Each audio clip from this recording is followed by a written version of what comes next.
नमस्कार शेतकरी बांधवांनो, आपल्या सगळ्यांचं शेतकरी डेटा चॅनलवरती स्वागत आहे. शेती आणि यूट्यूब चॅनलवर आपल्या सगळ्यांचं स्वागत आहे. मित्रांनो, आजचा व्हिडिओ संजय गांधी निराधार योजना अंतर्गत मिळणाऱ्या जानेवारी महिन्याच्या हप्त्याबद्दल आहे. खूप लाभार्थी एकच प्रश्न विचारत आहे, जानेवारीचा हप्ता 2 दिवसात खात्यामध्ये जमा होणार आहे का?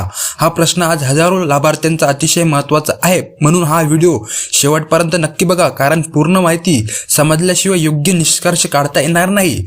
संजय गांधी निराधार योजनेचे जवळजवळ सगळेच लाभार्थी एकाच गोष्टीमुळे चिंतित आहे.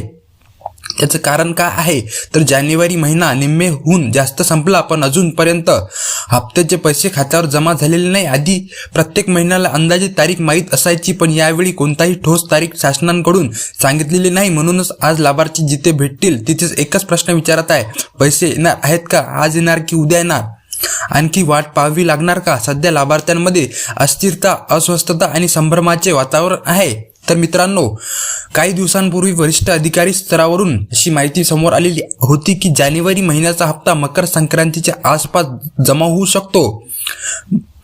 मकर संक्रांत म्हणजे 14 जानेवारी आणि त्या दिवसाच्या तोंडावर लाभार्थ्यांच्या खात्यामध्ये पैसे येऊ शकतात असा अंदाज व्यक्त केला जात होता. ही माहिती आधी अनेक ठिकाणी चर्चेत होती आणि त्यामुळेच लाभार्थ्यांना अशी अपेक्षा होती की संक्रांतीच्या आधी किंवा आसपास हप्ता जमा होईल. पण मित्रांनो, ही बातमी अधिकृतपणे आदेश नव्हता, तर वरिष्ठ पातळीवरून आलेल्या माहितीनुसार लावलेला तो एक निष्कर्ष अंदाज होता. आजची तारीख 13 जानेवारी आणि मकर संक्रांतीला आता फक्त 2 दिवस उरलेले आहेत. पण प्रत्यक्षामध्ये काय दिसते? आतापर्यंत डीबीटी पोर्टलवर कोणतीही हालचाल दिसत नाही. शासनाकडून अधिकृत शासन निर्णय GR यायला हवा होता, तो देखील अजून जाहीर झालेला नाही. साधारणपणे 5 जानेवारीपासून ही प्रक्रिया सुरू व्हायला हवी होती, पण आज 13-14 तारीख असूनही काही घडलेलं दिसत नाही. 2 दिवसातच हप्ता येईल की नाही यामागे प्रश्न फक्त प्रशासनाने कारण नाही, तर सध्या राज्यात सुरू असलेली आचारसंहिता हे सुद्धा एक मोठे कारण असू शकते. सध्या महाराष्ट्रातील 29 महानगरपालिकांची निवडणुका होणार आहे, त्यामुळे आचारसंहिता लागू आहे. आचारसंहिता म्हणजे काय तर निवडणुकीच्या काळामध्ये शासनाने कोणताही निर्णय घेऊ नये ज्यामुळे मतदारावर परिणाम होईल. तर मित्रांनो, काही राजकीय पक्षांनी निवडणूक आयोगांकडे तक्रारपत्र दिले आहे. तर तक्रारीत असे म्हणण्यात आले आहे की निवडणुकीच्या तोंडावर सरकारी योजना अंतर्गत लाभार्थ्यांच्या खात्यावर पैसे जमा केल्यास निवडणुकीवर परिणाम होऊ शकतो. त्यामुळे संजय गांधी निराधार योजना आणि इतर निराधार योजनांचे हप्ते निवडणुका पूर्ण झाल्यानंतरच लाभार्थ्यांच्या खात्यावर जमा करावेत असं जे म्हणलेलं आहे ते राजकीय पक्षांनी म्हणलेलं आहे. तर मित्रांनो, आता या मागणीवर निवडणूक आयोग नेमका काय निर्णय घेतो याकडे सगळ्यांचं लक्ष लागलेलं आहे. एक महत्त्वाची गोष्ट लक्षात घ्यायला हवी, संजय गांधी निराधार योजना आणि विधवा महिला पेन्शन योजना 1980 ते 81 पासून सुरू असलेल्या जुन्या आणि नियमित योजना आहेत. या काही नवीन जाहीर केलेल्या योजना नाहीत. तर साधारणपणे अशा जुन्या योजनांवर आचारसंहितेचे परिणाम होत नाही. मात्र तक्रारीमुळे हा विषय आता निवडणूक आयोगाच्या विचाराधीन गेला आहे. तुम्हाला या योजनेबद्दल काही प्रश्न असतील तुम्ही नक्की कमेंट करा. तर व्हिडिओला तुम्ही शेवटपर्यंत नक्की बघा, जेणेकरून तुम्हाला काय मुद्दा आणि संजय गांधी निराधार अनुदान योजनेचे पैसे आत्तापर्यंत का बरं आले नाही हे तुम्हाला नक्की समजेल. तर मित्रांनो, तुम्ही ते लक्षात घेणं गरजेचं आहे की संजय गांधी निराधार योजनेचे पैसे सुरूच राहिलेले आहेत, पण यावेळी परिस्थिती थोडी वेगळी आहे, कारण हा विषय थेट निवडणूक आयोगाच्या विचाराधीन गेलेला आहे. म्हणूनच या हप्त्याबद्दल अंतिम निर्णय आता निवडणूक आयोग काय सांगतो यावर अवलंबून आहे. तर मित्रांनो, आता सध्या परिस्थिती अशी आहे की अगदी निर्णायक टप्प्यावर आलेली आहे. मकर संक्रांतीला आता फक्त 2 आणि 1 दिवस उरलेले आहेत, म्हणजेच वेळ खूप कमी राहिलेला आहे. आता पुढे काय होऊ शकतं तर शासन हा विषयांवर लवकरात लवकर निर्णय घेते का आणि निवडणूक आयोग हप्त्यांना परवानगी देतो का हे सगळं येत्या काही तासांमध्ये स्पष्ट होईल. म्हणून मित्रांनो, आता सध्या अंदाजांपेक्षा अधिकृत निर्णयांकडे लक्ष ठेवणे हे सर्वात महत्त्वाचं आहे.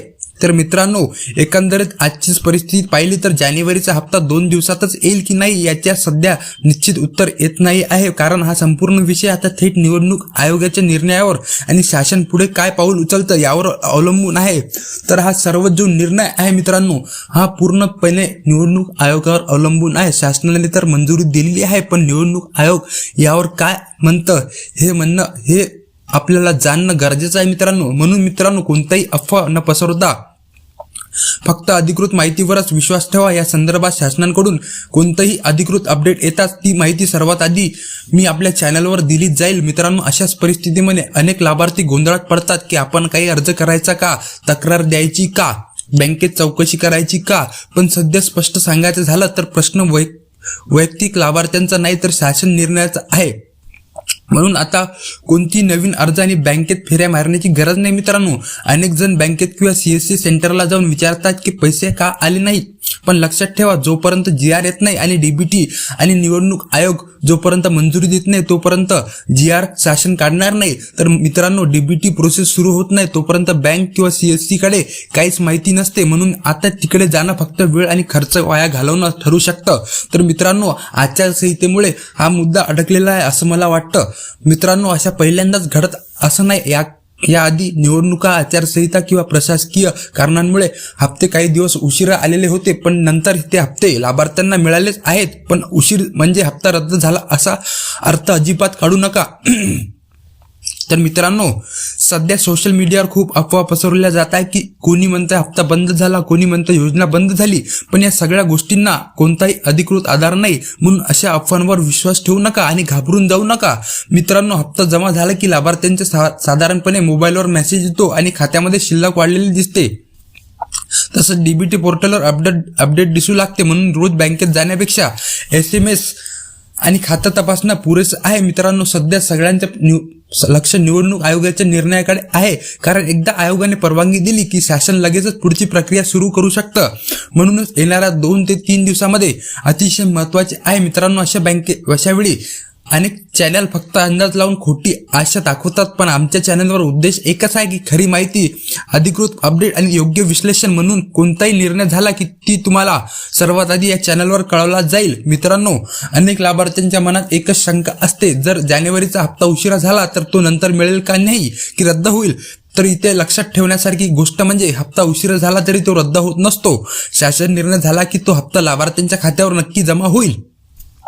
म्हणजेच उशीर म्हणजे नुकसान असा अर्थ अजिबात काढू नका. मित्रांनो, संजय गांधी निराधार योजनेमध्ये अनेक प्रकारचे लाभार्थी आहेत, त्यामुळे सध्या सगळ्यांनी एकसारखं लक्ष ठेवणं गरजेचं आहे. विशेष विधवा महिला, दिव्यांग लाभार्थी, वयोवृद्ध, निराधार नागरिक या सगळ्यांसाठी हा हप्ता अतिशय महत्त्वाचा आहे. म्हणूनच अधिकृत अपडेटकडे सर्वांचीच लक्ष ठेवा. मित्रांनो, पुढील काही दिवसांतच काय घडू शकतं याचे संकेत दिसू शकतात. उदाहरणार्थ, अचानक GR जाहीर झाला, DBT पोर्टलवर हालचाल सुरू झाली, शासनाकडून अधिकृत निवेदन येणं, हे संकेत दिसायला लागले तर समजायचं की हप्त्याची प्रक्रिया लवकरच सुरू होणार आहे. मित्रांनो, जर आजचा व्हिडिओ तुम्हाला उपयुक्त वाटला असेल तर लाईक करा, शेअर करा आणि चॅनलला सबस्क्राईब करणं विसरू नका. तर मित्रांनो, मला असं वाटतं की निवडणूक आयोगाचा हा निर्णय असून शासनाचा GR तर शासन कधी बी काढणार, पण आचारसंहितेमुळे संजय गांधी निराधार अनुदान योजनेचे जो हप्ता होता तो लांबवला जात आहे. मित्रांनो, महानगरपालिकेचे 29 महानगरपालिकेमध्ये निवडणुका चालू आहे. मित्रांनो, ही महत्त्वाची अपडेट इतर गरजू लाभार्थ्यांपर्यंत पोहोचवण्यासाठी हा व्हिडिओ शेअर करायला विसरू नका. आणि मित्रांनो, जर तुम्हाला दररोज मोबाईलवरच शेती आणि सरकारी योजनांचे थेट, सोपे आणि वेळेवर अपडेट हवे असतील तर आपल्या चॅनलला नक्कीच सबस्क्राईब करा, कारण इथे तुम्हाला लवकरात लवकर आणि नवीन माहिती मी तुम्हाला कळवत राहील. मित्रांनो, व्हिडिओ जर आवडला तर लाईक करा, शेअर करा. तर जय हिंद, जय महाराष्ट्र.